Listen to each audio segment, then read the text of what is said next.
Hello, my name is Becky Allen. I'm a sign language interpreter, and at the moment I'm working with the Royal Shakespeare Company. I'm ever so busy because I'm translating a play called Love's Labour's Lost. This is the sign I use for it.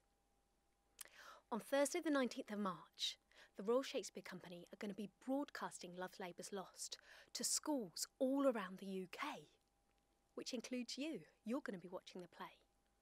So I'm here now to provide you with a little bit of information which we hope will help you feel prepared and ready to watch the play. First of all, I'm going to explain the character sign names. I'm going to use the computer and I'm going to show you a photograph of each character, tell you their name and then show you their sign name. Here we go. This is the king. Here's his sign name. The Princess of France and her sign name. Baron and his sign name. Rosaline and this is her sign name.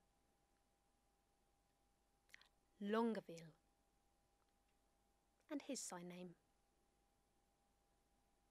Maria and this is hers. Dumas and his sign name.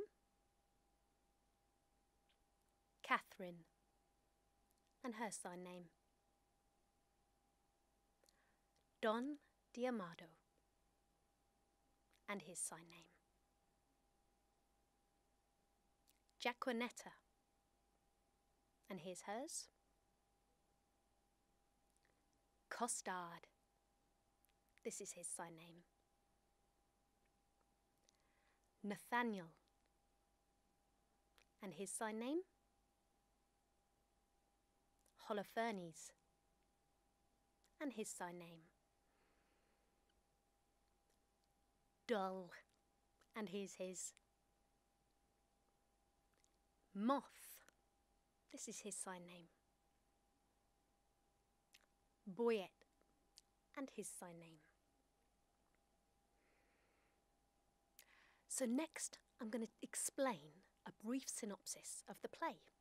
So at the very start of the play, the king, Dumain, Longueville and Baron make a promise to study extremely hard for the next 3 years.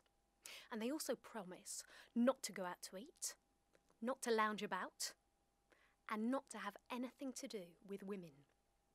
Now, after this promise has been made, who's to arrive but the Princess of France with her friends Catherine, Maria and Rosaline.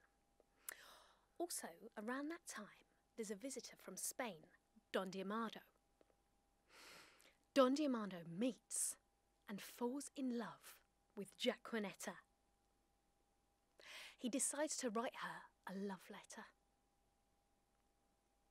which he then gives to Costard and asks him to deliver it to Jaquanetta.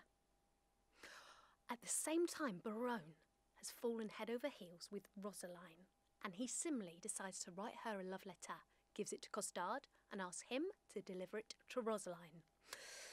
Costard, unfortunately, delivers the wrong letter to the wrong person. He takes Baron's letter to Jaquanetta and he takes Don Diamado's letter to Rosaline. There is a lot of confusion. The king, Longueville and Dumain, in the meantime, have been secretly writing love letters. And they want to have a go at practicing reading these or read their letters through. So they go up to the rooftop. But while they're up there going through and practicing their letters, they are one by one caught out. And it's revealed that the oath, the promise they've made has been broken. But Baron tells them that really the only solution is to go off and find their women. Now the men decide that they're going to play a bit of a trick on the ladies, so they disguise themselves as Russians to try and surprise the women.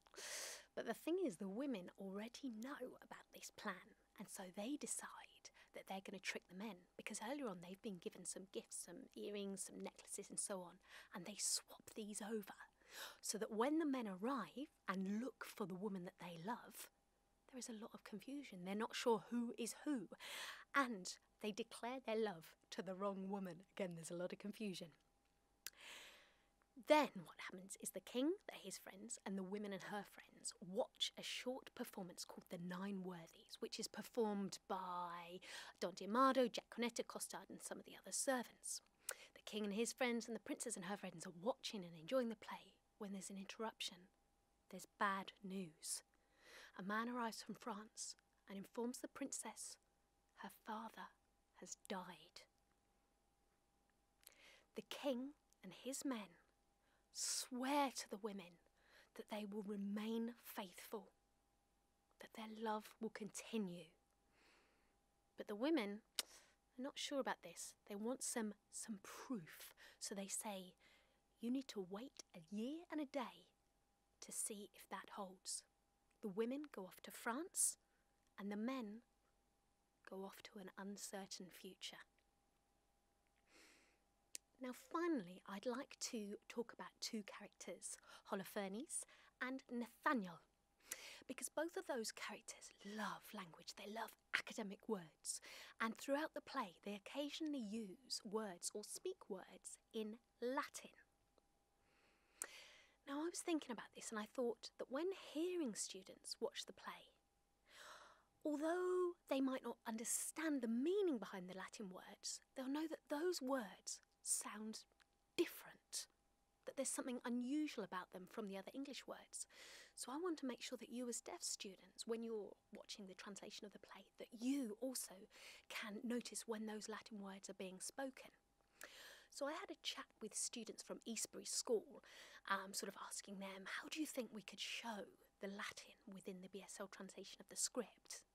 And after coming up with a few different ideas and sharing those, we decided that the best way for me to show the Latin is to add in the sign, the inverted commas sign as such before the words, then to sign the meaning of the words, and then to add in a Latin lip pattern. For example, you see that top line there?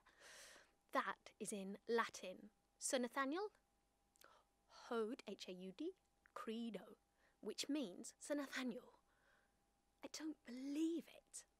So when I actually sign this line in the play, I'm going to sign this, Sir Nathaniel, then add in that sign that we talked about earlier. I don't believe it, but with the lip pattern, Hold Credo. So I hope this information has helped you feel prepared to watch the play, and we hope that when you watch it, you really enjoy it. Thanks for watching. Bye-bye.